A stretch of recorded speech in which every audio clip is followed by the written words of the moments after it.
ভিভোর তরফ থেকে ভিভো V20 প্রো একেবারে প্রো লাগিয়ে ভিভো একটা স্মার্টফোন নিয়ে আসলো। ব্যাপার কি, প্রো যোগ করলে এত বড় সাহস ভিভোর? কারণ দু একটা ওরা লিখে দিয়েছে অবশ্য বক্সের মধ্যে। 5G আছে এখানে, প্রথমেই বড় বড় করে লেখা সামনে, ব্যাক সাইডে লেখা 44+8 মেগাপিক্সেল ডুয়াল সেলফি ক্যামেরা।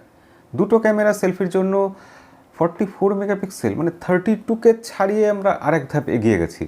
এছাড়া আলট্রা স্লিম ম্যাট গ্লাস আছে, মানে একদম পাতলা। 5Gর মধ্যে এটা সব থেকে পাতলা ফোন ভিভো দাবি করছে। এটা 7.39 মিলিমিটার এটা থিকনেস। এছাড়া এই ফোনটাতে 64 মেগাপিক্সেল নাইট ক্যামেরা আছে আর কোয়ালকম স্ন্যাপড্রাগন 765G প্রসেসর আছে। অবশ্যই একটা ভালো প্যাকেজ মনে হচ্ছে। দাম কত হবে আমি এখনও জানি না, দামের ব্যাপারে পরে আসবো। দামটা আমি ডেসক্রিপশনে লিখে দেবো, আপনারা সেখান থেকে অবশ্যই চেক করে নেবেন। তবে এই ফোনটা দেখতে অসাধারণ। এইটা মানে আনবক্সিং করা হয়নি, এখনও দেখিয়ে ফেললাম আপনাদের। তাহলে চলুন টাইম মেশিনে চেপে আমরা ফোনটা আগে আনবক্স করে নিই। ও, সব থেকে জরুরি কথাটা তো বলতেই ভুলে যাচ্ছিলাম, এই ফোনটার গিভঅ্যাওয়ে থাকছে আমাদের চ্যানেলে, এবং এই ফোনটা আপনাদের মধ্যে কেউ একজন উপহার হিসাবে অবশ্যই পেয়ে যাবেন। তো তার জন্য আপনাকে সিম্পল কয়েকটা স্টেপ ফলো করতে হবে। তার জন্য আপনাকে অনুরোধ করব, ভিডিওটা দেখতে থাকুন, শেষ অবধি দেখুন, আপনাকে সব কিছু জানিয়ে দেওয়া হবে। আমরা এখন টাইম মেশিনে চেপে অতীতে চলে এসেছি এবং এখানে দেখতে পাচ্ছি টেবিলের ওপর V20 প্রো লাগানো একটা ফোন রয়েছে এবং তার মধ্যে 5Gও একটা লাগানো রয়েছে বড় বড় করে। বক্সটা আমরা ছুরি দিয়ে কেটে ফেলবো এবং ভিতরে দেখলাম আর একটা ছোটো বক্স। সেই ছোটো বক্সের মধ্যে একটা টাইপ সি ডেটা কেবল রয়েছে, একটা টিপিইউ কভার রয়েছে, এটা আমরা আশাই করেছিলাম। এছাড়া বক্সের মধ্যে আছে কি একটা সিম ইজেক্টর প্রিন্ট আর প্রচুর বই খাতা। আমরা এসবগুলো আপাতত সরিয়ে রাখছি। বক্সে ফোনটা আছে দেখছি, কিন্তু তার ছাড়াও বক্সের ভিতরে আছে একটা ফাস্ট চার্জার।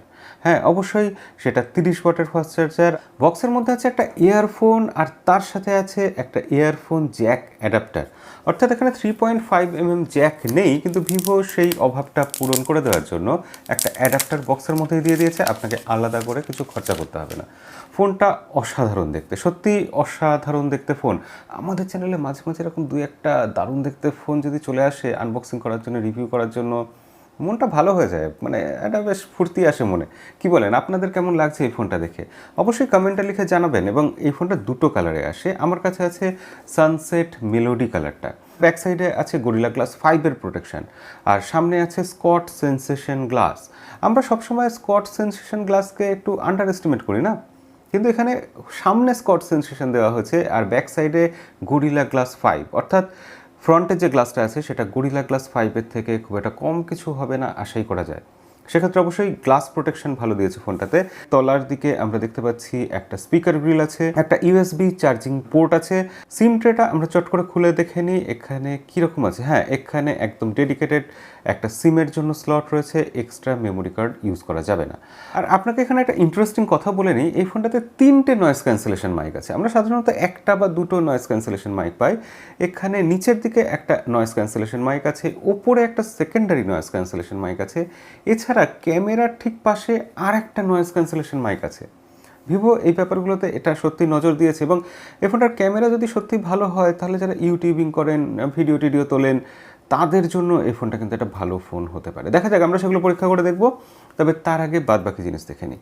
এর ডিসপ্লেটা 6.44 ইঞ্চি একটা অ্যামোলেড ডিসপ্লে, যে ডিসপ্লেটার ব্রাইটনেস 600 নিটস এবং ভালো লাগছে ডিসপ্লেটা, সত্যি ভালো লাগছে। ভাইব্রেন্ট কালার, এখানে 408 পিপিআই আছে এবং 6.44 ইঞ্চি আমার মতে এটা একটা পারফেক্ট সাইজ। চিন বেজেলস প্রায় নেই, বেশ কম আছে, এটাও ভালো লেগেছে। তবে ডুয়াল সেলফির জন্য এখানে একটা ছোটো মতো নচ দেখা যাচ্ছে।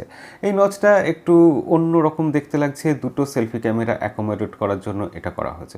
ফিঙ্গারপ্রিন্ট সেন্সারটা আপনারা দেখুন একবার, স্মুথ, ভালো কাজ করছে। ব্লিজিং ফাস্ট, মানে এই শব্দগুলো বলতে একটা কি ইন্টারেস্টিং লাগে না, ব্লিজিং ফাস্ট, মানে কি একটা যেন ঝড় বয়ে গেল মনে হলো। হাতে নিয়ে খুবই হালকা লাগছে, ওয়েট ডিস্ট্রিবিউশন খুবই ভালো এবং তার থেকেও ভালো এর ওজনটা জানতে পারলে। হ্যাঁ, এর ওজনটা হচ্ছে 170 গ্রাম। বেশ হালকা ফোন, আজকের যুগে দাঁড়িয়ে হালকা ফোন খুব বিরল হয়ে যাচ্ছে। তো এটা একটা হালকা ফোন, একদম ঠিকঠাক সাইজের ফোন। তবে এই ফোনটাকে পাতলা রাখার জন্য আর হালকা রাখার জন্য ভিভো এখানে 4000 mAh ব্যাটারি দিতে বাধ্য হয়েছে এবং সেই ব্যাটারির সাথে তারা দিয়ে দিয়েছে একটা 30 ওয়াটের ফাস্ট চার্জার, যেটা আজকের দিনে দাঁড়িয়ে আমি বলবো স্ট্যান্ডার্ড। 5G ফোন তাহলে অবশ্যই একটা 5G প্রসেসর থাকবে এই ফোনটাতে। এখানে আছে কোয়ালকম স্ন্যাপড্রাগন 765G প্রসেসর, যেটা আমরা জানি ভালো পারফর্ম করে, 730G থেকে বেটার পারফর্ম করে। কোয়ালকম স্ন্যাপড্রাগনের মিড বাজেটে এই মুহূর্তে সেরা প্রসেসর এটা। অবশ্যই ভিভো যখন একটা ফোন নিয়ে আসে তার কাছে আমাদের একটা ভালো ক্যামেরা, ভালো দেখতে হবে ফোনটা, এবং মোটামুটি একটা ভালো প্রসেসর থাকবে, এটাই দাবি থাকে। তো প্রসেসর নিয়ে কমপ্লেন করার ভিভো খুব একটা জায়গা দেয়নি। এখানে কোয়ালকম স্ন্যাপড্রাগন 765G প্রসেসর দিয়েছে, আমি বলবো অবশ্যই বেশ ভালো প্রসেসর এই প্রাইস রেঞ্জে। এই ফোনটা চলছে ফানটাচ ওএসের ওপর, আর সেই ফানটাচ ওএস আবার চলছে অ্যান্ড্রয়েড 10-এর ওপর। যদিও ভিভো বলেছে ওটিএ আপডেট দিয়ে এই ডিসেম্বরের প্রথম সপ্তাহের মধ্যে এই ফোনটা নাকি অ্যান্ড্রয়েড 11 আপডেট দিয়ে দেওয়া হবে। সেটা অবশ্যই পজিটিভ জিনিস, খুব ভালো জিনিস। এই ফোনটাতে বেশ কিছু প্রি ইনস্টলড অ্যাপ্লিকেশন রয়েছে যেগুলো সহজেই অনায়াসে আনইনস্টল করে দেওয়া যাচ্ছে, এবং ফানটাচ ওএসের ফিচার প্রচুর আছে। তবে আগেকার দিনে যে ফানটাচ ওএস ছিল, এই ফানটাচ ওএস কিন্তু সেরকম নয়। আপনি দেখলে একটু চমকেই উঠবেন। এখানে যত রকম গার্বেজ ছিল, জঞ্জাল ছিল, সেগুলো ভিভো সরিয়ে দিয়েছে। একদম একটা ক্লিন, একটা সুন্দর পরিষ্কার ইউআই তারা রাখার চেষ্টা করেছে। আজকাল কোম্পানিগুলো এটাই করছে, তারাও বুঝছে আমরা চাইছি পরিষ্কার ইউআই। তারা ফোনটার sound quality, call quality, download upload speed, এইসব যে বেসিক ব্যাপারগুলো, সেগুলো নিয়ে কোনো রকম কমপ্লেন করার জায়গা আমি পাইনি। তবে হ্যাঁ, লাউড স্পিকারে যদি সাউন্ডের কথা বলেন সেটা বেশ ভালো। তবে যেহেতু পাতলা ফোন, সেক্ষেত্রে বুঝতেই পাচ্ছেন সামান্য আরেকটু বেটার হওয়ার জায়গা অবশ্যই ছিল। আজকের দিনে যখন ক্যামেরা বেশি দেওয়ার প্রতিযোগিতা চলছে, সেটা 2 মেগাপিক্সেল হলেও তাই 2 মেগাপিক্সেলের 4-5টা ক্যামেরা ভরে দেওয়া হচ্ছে। অদ্ভুতভাবে ভিভোর এই ফোনটাতে মাত্র 3টে ক্যামেরা দেওয়া হয়েছে, প্রো ভেরিয়েন্ট ফোন অথচ 3টে ক্যামেরা, এবং তার মধ্যে প্রাইমারি সেন্সারটা হচ্ছে 64 মেগাপিক্সেল সেন্সার, এবং তারপরে আছে একটা 8 মেগাপিক্সেলের ওয়াইড অ্যাঙ্গেল লেন্স, এছাড়াও আছে একটা 2 মেগাপিক্সেলের ডেপথ সেন্সার। কিন্তু এই 8 মেগাপিক্সেলের যে আলট্রা ওয়াইড অ্যাঙ্গেল লেন্সটা আছে, তার মধ্যে অটো ফোকাস দিয়ে ম্যাক্রো লেন্সের ব্যাপারটাকে জুড়ে দেওয়া হয়েছে। অর্থাৎ আমরা 8 মেগাপিক্সেলেরই একটা ম্যাক্রো লেন্স হিসাবে এটাকে ইউজ করতে পারবো, এবং এটা খুব সাধারণ একটা টেকনোলজি। এই টেকনোলজিটা আমি জানি না কেন কোনো কোম্পানি ইউজ করে না। ওয়াইড অ্যাঙ্গেল লেন্সের মধ্যে ম্যাক্রো লেন্স জুড়ে দিলে সেটাতে একটা ক্যামেরার সংখ্যা কমে যায় ঠিকই, কিন্তু এটা আমরা ভালো ক্যামেরা পাই, ইউজফুল ক্যামেরা পাই, যেটা ভিভোর এই ফোনটাতে করা হয়েছে। এটা আমার মনে হয় সব কোম্পানির বোঝা উচিত যে ক্যামেরার সংখ্যা বাড়িয়ে দিয়ে আমাদেরকে ভোলানো যায় না। আমরা ক্যামেরার কোয়ালিটিটাই চাই, এবং তার জন্য 8 মেগাপিক্সেলে অনায়াসে যেখানে একটা অটো ফোকাস যোগ করে দিয়ে ম্যাক্রো লেন্স দেওয়া যায়, সেক্ষেত্রে সেটা কেন সবাই এই ভিভো এই ফোনটার মতো দেবে না? অবশ্যই এটা দেওয়া উচিত, এটা সময়ের দাবি। আশা করি কোম্পানিগুলো এটা ঠিক করে নেবে। এখন সমস্যা হচ্ছে যে এই ফোনটাতে ক্যামেরাতে এত রকম ফিচার আছে, মানে আপনারা দেখুন এই ফোনটার ক্যামেরাতে, ব্যাক সাইড ক্যামেরাতে আই অটো ফোকাস আছে, যেটা আমরা সাধারণত ডিএসএলআর ক্যামেরাতে পাই। ক্যামেরাতে বোকে এফেক্ট পাবেন, ভিডিওর মধ্যে বোকে এফেক্ট, ব্যাকগ্রাউন্ড চেঞ্জ করা, ব্যাকগ্রাউন্ডের কালার চেঞ্জ করা, এবং ফ্রন্টের ক্যামেরাতে, ফ্রন্ট সেলফি ক্যামেরাতে 44 মেগাপিক্সেল আপনি 4K-তে পর্যন্ত ভিডিও রেকর্ড করতে পারবেন। এছাড়াও আপনি একই সাথে সামনের ক্যামেরা, পেছনের মেন ক্যামেরা, সামনের ক্যামেরা, পেছনের ওয়াইড অ্যাঙ্গেল লেন্স ক্যামেরা, অথবা পেছন দিকের মেন ক্যামেরা প্লাস পেছনের ওয়াইড অ্যাঙ্গেল লেন্স ক্যামেরা, মানে এরকম কম্বিনেশনে আপনি একাধিক ক্যামেরা একসাথে ইউজ করতে পারবেন। অদ্ভুত ফিচার, মানে আমার সত্যিই মনে হচ্ছে এই ক্যামেরাটা নিয়ে, এই ফোনটার ক্যামেরা নিয়ে একটা আলাদা ডেডিকেটেড ভিডিও বানানো দরকার। এগুলো শুধু ফিচার নাকি এগুলো কাজে লাগবে সেটা তো দেখা দরকার। কিন্তু এখন প্রশ্ন হচ্ছে এই ফোনটা যারা গেম প্লে করেন তাদের জন্য কেমন হবে। আমি বলবো কোয়ালকম স্ন্যাপড্রাগন 765G প্রসেসর দিয়ে গেম প্লের ক্ষেত্রে খুব একটা কিছু সমস্যা হবে না। হ্যাঁ, আপনি একদম হাই এন্ড গেম ইউজ করছেন, গেম প্লে করছেন, ব্যাপারটা এরকম কখনোই হবে না। কিন্তু আপনি মোটামুটি ভালো গেম প্লে করেন, যদি একদম সেই প্রফেশনাল লেভেলের না হন, তাহলে গেম প্লের ক্ষেত্রে আপনার কোনো সমস্যা হবে না। এবং যারা ভাবছেন যে এই ফোনটাতে গরম হয়ে যাওয়ার ভয়টা, হ্যাঁ, গরম হয়ে যাওয়ার ভয় যাতে না থাকে তার জন্য এখানে ভিভো এখানে ভেপার কুলিং টেকনোলজি দিয়ে দিয়েছে, মানে এরকমই কিছু একটা নাম হবে আর কি।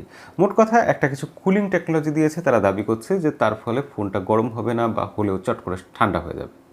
সো এই ফোনটার দাম কত হবে আমি জানি না, তবে এর আগে টিউমার এসছে যে ইন্ডিয়াতে 30,000 রুপি হবে, এবং সেক্ষেত্রে এই ফোনটাতে যা কিছু ফিচার আছে, বিশেষ করে 5G থাকার ব্যাপারটা, এই দামে 5G দিয়ে, এত রকম ক্যামেরাতে ফিচার দিয়ে, এত সুন্দর লুক দিয়ে, গরিলা গ্লাস 5 ব্যাক সাইডে, বিল্ড কোয়ালিটিও আমি বলবো যথেষ্ট ভালো, অ্যামোলেড ডিসপ্লে আছে, সব মিলিয়ে প্যাকেজটা কিন্তু আমার বেশ ভালো লেগেছে, খুব একটা খারাপও নয়। আপনি এই ফোনটাকে অবশ্যই কনসিডার করতে পারেন, এবং ফোনটার ক্যামেরাটা আরেকটু খুঁটিয়ে দেখা সত্যি দরকার, এটা আমার মনে হয়।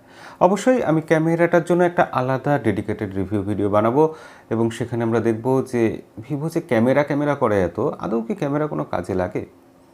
দেখা যাক, সেগুলো সব দেখা যাবে আগামী ভিডিওতে। আর তার জন্য বলবো আমাদের চ্যানেলটা সাবস্ক্রাইব করে রাখবেন, ভিডিও ভালো লাগলে লাইক করবেন। দেখা হবে পরের ভিডিওতে, আর আজকের মতো বিদায়। এই দেখুন, দেখতে দেখতে ভিডিও শেষ হয়ে গেল, অথচ সব থেকে জরুরি কথাটাই বলা হলো না। আপনি এই ফোনটা উপহার হিসাবে পেয়ে যেতে পারেন, জিতে নিতে পারেন আমাদের চ্যানেল থেকে। আর এই ফোনটা পাওয়ার জন্য আপনাকে সিম্পল কয়েকটা কাজ করতে হবে। নিচে একটা কমেন্ট করতে হবে, লাইক করতে হবে, ভিডিওটা শেয়ার করতে হবে বন্ধুদের সাথে, আর অবশ্যই আমাদের পরিবারের সদস্য হতে হবে। তার জন্য সাবস্ক্রাইব বাটনটা আর বেল আইকনটা প্রেস করে রাখতে হবে। তাহলে ভিডিও এবার সত্যি সত্যি এখানে শেষ করা যাক।